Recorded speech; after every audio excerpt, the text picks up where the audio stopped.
Hello guys, আসসালামু আলাইকুম। এই দেখুন আমার পাশে কে বসে আছে, জেরি। জেরি হাই বলো। এই তো আমাদের টম, সুমো। Hi everyone. আমরা এখন নাগরদোলার উপরে বসে আছি। নাগরদোলাতে এখন আমরা নাগরদোলাতে আছি।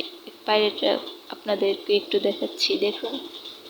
উপর থেকে খুব সুন্দর দেখাচ্ছে এটা।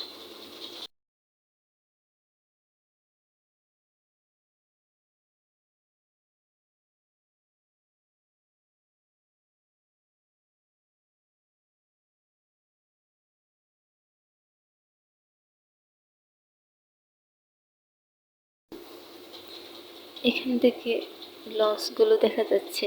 এই যে এখানে নদীতে কিছু লঞ্চ আছে, এগুলো অনেক সুন্দর দেখা যাচ্ছে। আসলে সামনে থেকে আরো বেশি সুন্দর লাগছিল।